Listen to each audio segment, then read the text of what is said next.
Papakain na yun. Ito yung mga katamtam pamain natin. Nangawil na tayo agad na pamain para mamaya diretso na tayo sa pamamain. So ito yung tamtaman lang. Ang dami na oh. Bilis pa din yan, no? Ate mo fishing net mo. Pumunta na kami dito kay Nakoyonyot. Nagpakawil na ako ng mga pamain natin para pagdating dun sa site natin. Kanada lang tayo. Mga 20 siguro tayo, sibat na. Parang sa Nasugbu lang ah. Shortcut tayo sa panghuli ng pamain. Ayun oh. Mabilblan ako dito din po. May 20 pesos tayo na pamain doon.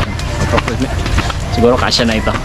Para pagdating doon sa spot, magkakakanan na lang tayo. Source Resort, bago dumiretso sa Pangangawil. Bago dumiretso sa Pangangawil. Invite ulit kami ni Kuya Unyot. May huli sila ang palos, 2 kilo mahigit. Nakita ko na. Oh, dami ah! Ito, mga mafia lang. Dumali na naman ang mga mafia. Ito na, sumalida ang mga mafia. Ayan oh. Ang huli nila mga hito. Daming hito oh. Tapos isang palos. Hapon na ito? Aba, yan ang pinakamasarap. Ikaw ang nagtatapon yan.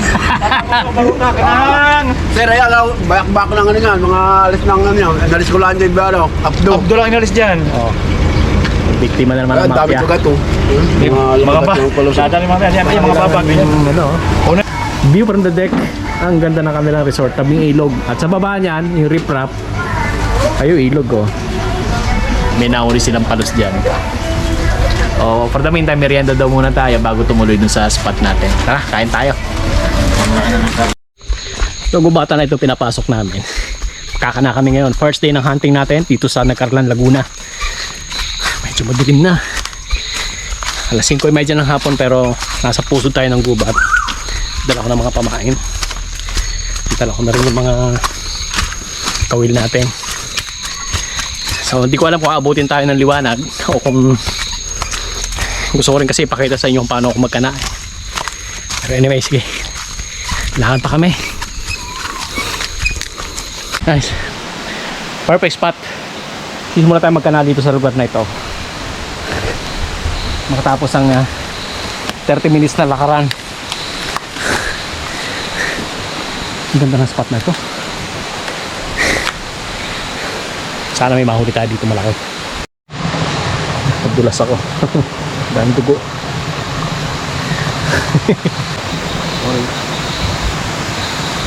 Kawil number 1 ba? Buhay pa kaya?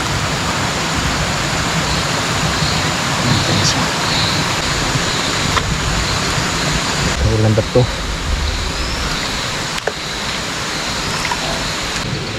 Malalim ito. Lungga ito. Potential spot ito. Kakana natin. Banyo ng igat ito. Mapasok natin sa loob. Ihatid ko sa loob. Kawil number 5. Ang ganda ng pwesto rito dahil lunggaan. Ito, lagyan natin dito. Lagyan natin dito. Ano makahuli ka? Kawil number 6. Lagyan natin dito.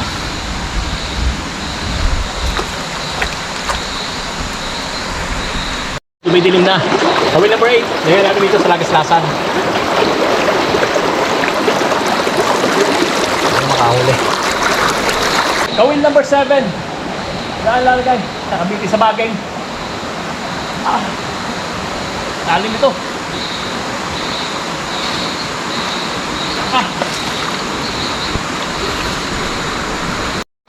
Kawil number 9. Lagyan natin dito. Bilit ng pato.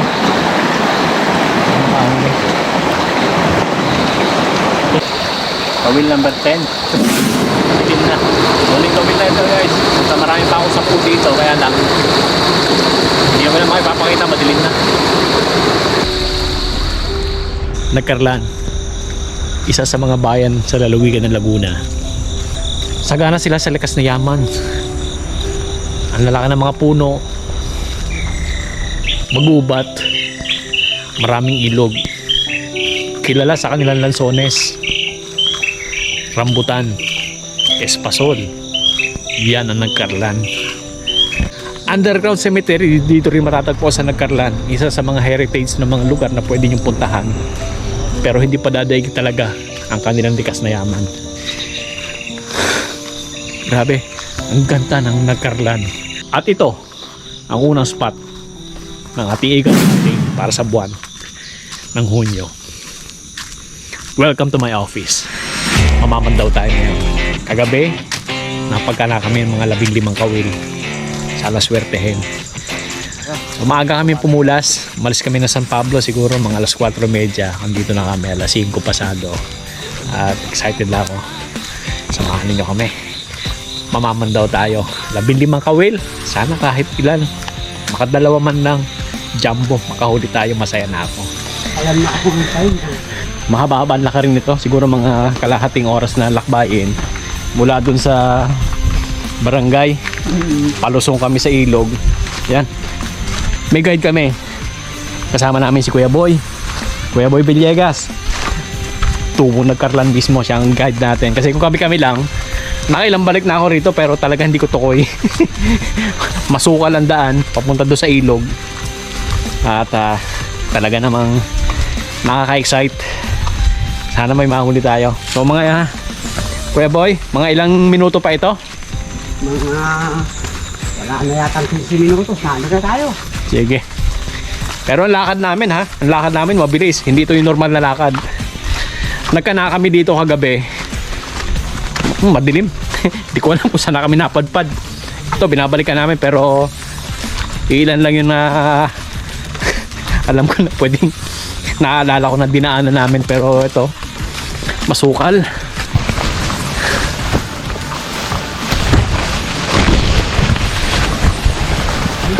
Ito medyo masukal na daanan. Nasa baba nito andun ang ilog. So kami nagkana, may 10 kami dyan kagabi. Naglagay kami ng 10. At din doon sa kabilang ilog, dalawa kasi ito nagsanga. Pero magtatagpo doon sa baba 10 din. Ah hindi, 5 yata. Ito na guys, medyo matarik. Lulusong tayo doon yung ilog sa baba Medyo matarik lang pero excited na ako dahil kita ko na yung mga kanan natin doon sa baba. Guys, unang kawilan dito. Parang wala Wala na.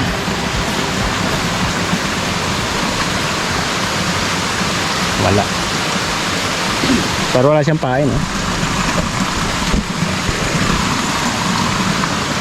Kawil number 2. Wala ako may huli ito. Wala rin.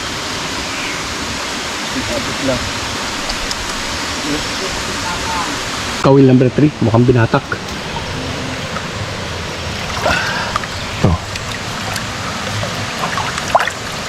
Wala. Wala pa rin. Kain pa rin.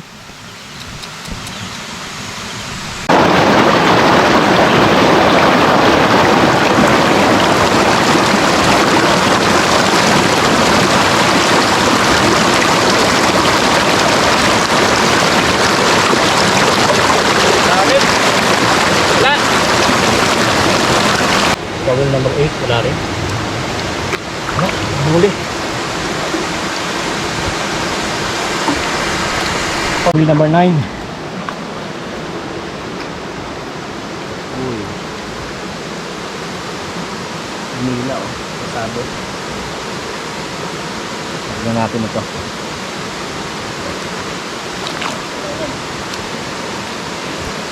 Wala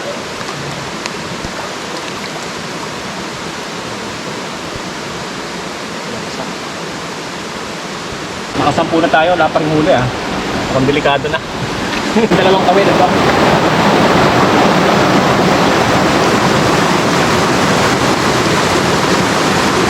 Wala rin. Kaming dalawa na tayo, so far wala pang huli. Yung huling 3 natin nandito.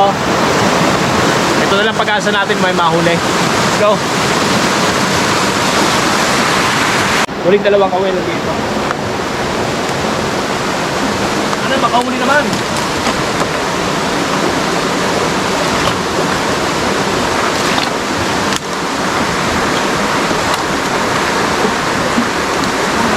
Tap ko muna.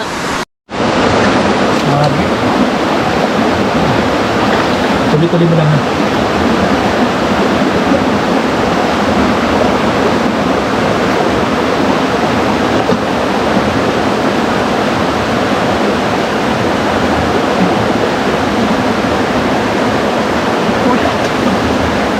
Baka may huli.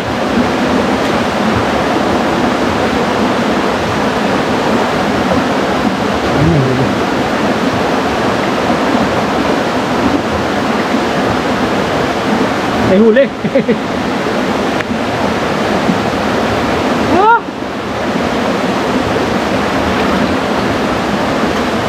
Oh. Ano, che? Halimaw yan! Ha? Mamaw! Hindi naman tayo nasiro. Panghuling kawil. Nagkarlan, salamat. Nakaisa tayo. Mamaw! Oh. Kaya lang, kagabi pa siguro kumagat ito. Meron mo 15 kawil. Pang 15, panghuli. Ito pa nakahuhuli. Akalain mo. Ayos!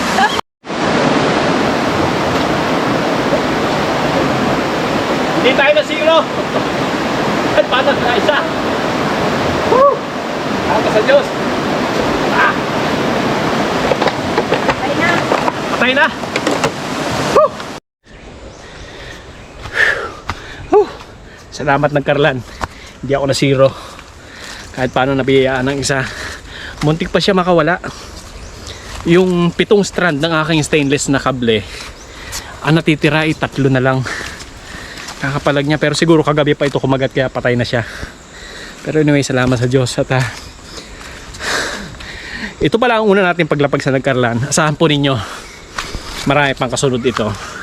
Marami tayong spot na pupuntahan pa. At tingin ko babalikan ko yon. Hindi kasi maganda ang pamain ko eh. Ang dapat na pamain ko rito yung tilapia na galing mismo sa ilog. Nanguha kasi kami ng pamain doon sa taas eh, ibang parte. Kasi ako pag nagkakana ako, kung gusto ko magpain ng tilapia o ano man, doon mismo sa pinagkakanaan ko. Pero ganun pa man, may nahuli tayo. Salamat sa Diyos, di tayo na zero. At muli, maraming salamat sa inyong panonood.